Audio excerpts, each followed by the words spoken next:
Nnamdi Kanu was sentenced here to 120 years in prison. Almost 10 years. I want to be with you. I see we release here 19. Yeah, release Nnamdi Kanu because a lot of Igbo and wanna. Let me tell you, few months ago, after a bomb in here, Lebendame called the IPOB or whatever ESN name any mafia. After a bomb with a family of 4. One child survive. Can see where my story. That child I rushed to teaching hospital. Who is talking about justice for that child? Who is talking about justice for all the carnage that have been done in Ani? Why was saying justice? Good morning, good afternoon, and good evening, depending where you are watching me from. I see the mayor brother, Ebron TV, Onyamino Gangwa Tamune Becha. Biko Onyanji Bakabata Dem Baba. Emma at times on our mecha video before therefore video do the guys have a Facebook. Only friend no interview no imeru dele. Nke na apụta na bai. On a woman the meife. Only if I home and adro ma. For and man na complain. Why not EJ?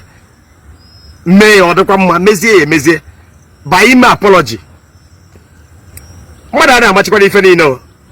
Imana, you are a nice guy. I know the life for you. I've been here but our podcast, you're number 1.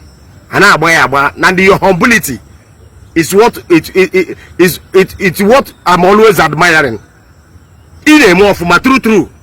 Noni me wokwa onye nkai. I love your way.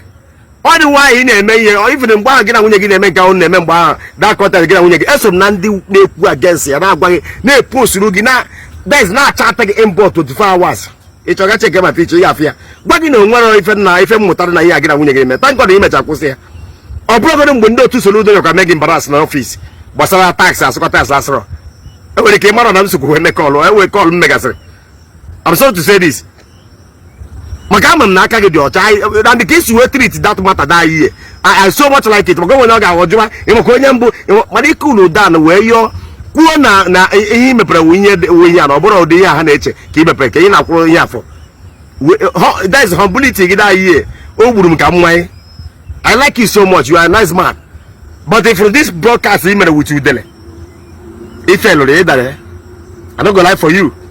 From the last one, the first one email na apoku was the last one email concerning the ina ku na ka isi eme that only one na bia na nke gini ide me edit ni na post otu a na ina agwa mmadụ ihe ọ na-ekwu. Listen to me, let me tell you.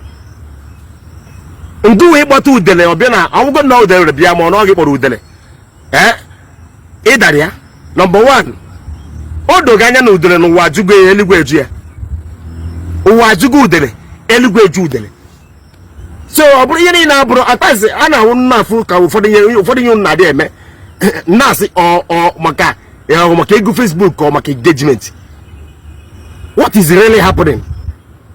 Onye nwanne anyị nọ n'ime na ọ na nga onye ọra kọrọ na nwute.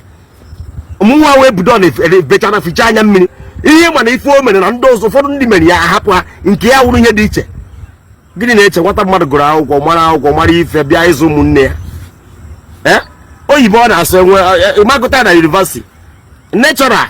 Atasi nna akpọ ya onye amụma. Then can you when na broadcast again on your iri? If I thought when you could by yourself better, what's on your kuchara when keep me edit? You post away like that, Edaria. August in neighbor and no the game one. But because actions speak louder than voice, August in neighbor one more than no out to the game one. Because the mabam now no two on your can give me podcast get again or Biana or Webo or Rusi or Sege Chijoki to go Magana Bakula. Ichijoki chete mbo na agba akwụna ọ na-esekpu gị na akwa ọbịa na ya ada agbacha akwụna ana nwoke pịacha ya ọkụ osekpukwa gị nama ọ gwa gị ọnwụ na okwucha na podcast then ị respond ese ya mgbe ahụ na mgbe ego adịrọ mama akpatago na ego kịta enwego ego na asụsụ mama nazi agba akwụna ị na-achọ ịgwa m na ọnwụ na ụdị ihe ama ọkọ na interview ị na-eme mmadụ ị na-achọ ịgwa m na ime edit ị na-achọ ịgwa na gị na mmadụ nwee ụdị discussion na ya podcast na imechara ihe mee edit na akpọrọ m nne gị akwụla ihe post like that kwa ndị gbara mana nne gị akwụla ka anyị na-agwa mmadụ ka anyị na-agwa na nwa ya eziokwu onye mee nke na-abụ ya kweta na ọ dara ya enweghị ihe agwa nwaanyị si ya gwara di ya and he got going with this na mmanụ adịghị na ihe ọ na-eri ịmagwa na nnu adịghị ya maka na ọ na-anụ ụtọ ya ịghọtara nna gwa gị ọ na-awa afụcha ọnụ nnụnụ ajụ ebe o si eri nri so dị dara ya ịsọpọzụ ịyọ ndị Igbo apology maka anụ m afụcha nda video ihere gị na-eme m you are the somebody need respect so much I swear to God who made me but in that area ị dara ya you don't need to ịkpọta onye dị otu agịna ya na-akọ eri ya na podcast ebe ma na iwe ka dị ndị be anyị n'obi and I can you have to tender apology and that is the truth mana eji na ime tende ya ọ bụrụkwa mgbe a mụrụ nwa ka o ji eto amaghị ghọtara na ọ bụrụ mgbe egbuchiri isi ka o ji akpọnwụ i nwere ike fide na onwe ya na-emenụ mana mmụọ na-ejere Igbo ozi na anyị Igbo na-ejere ozi nwere ike data okwu anyị nụrụ ebe anyị ekwuere mmụọ eburu na-epụọ one day i nwere ike ịchọ podcast ga-achọ ebe afọ ya one day i nwere ike ị na-achọ ka ndị mmadụ na podcast anyị mafụzi ọghọọ nnu megere spy na dị mana nnu ụtọ ya pụrụ na ihe a ga-emedebe ya wee ya n'ala were ụkwụ zọrie you have to tender apology ihe mmụọ ka m na-agwa gị asịkwa na onwe ya na-emere na podcast ka ị na-aga ofu ihe nwere ike imebiri mmadụ ihe mmụọ na-ejegharị n'ụwa nwere ike na ebe anyị kwuru ihe ekwucha ya na-apụ mmụọ Igbo ji eje ihe ịma na obi adịghị mma ebe a Nnamdi Kanu nọ nwere ike ijide podcast ga-aghasa ya within some months okwu mmụọ ka m na-agwa gị okwu mmụọ ka m na-agwa gị ịchọ ịmanya na-agwa gị gaa jụọ be ndị gwọrọ ajọ ọgwụ ndị gwọrọ ajọ ọgwụ famili gwọrọ ajọ ọgwụ o nwere ike m na ha na ebe ọ na ọfụrụ mmadụ ogbue na-etiri mmadụ nsi gaa na be ha kịta gba ma mmadụ ka mee o nwere ike mgbe ọ na-eme ya nwe onye fụrụ enwekwara ya mmanụ ọtụ megide nwụọ onwe ya na-afụdị mgbe ọ na-eme ya mana mmụọ mana ọnya na-egbu isi ya gaa mmụọ ahụ mmụọ nọ mgbe ọ na-egbu isi ndị mmadụ ahụ ga-ejekwa na be ya ọ bụ na nwe onye fụrụ ya mgbe ọ na-egbu mmụọ ahụ ga-apụkwa je na be na-edestroy ihe niile ma ụmụ nke ya sef ụmụ ọ mụrụ amụ a ga-edestroy ha ncha niile gosi gị na enwe mmụọ na-anọ ebe mmadụ na-eme ihe ọbụla ọ na-eme na-ede gwa gị agwa ihe mmụọ ka na-agwa gị maka ebelive na ihe mmụọ so much ọ ka mana mbe na gị lụrụ ga-apịacha ọkpụ onye ọ na-alawara onwe mana mmụọ epụta kịta fụ nwa ogbenye megide ya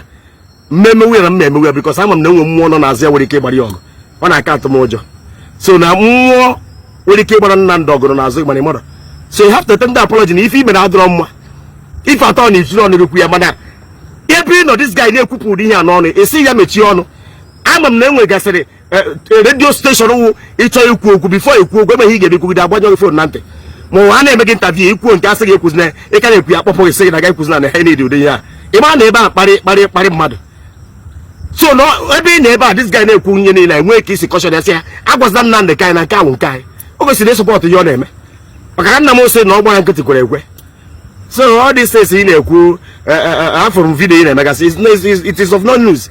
It is of no use. The only thing you have to do is to tender apology to Igbos.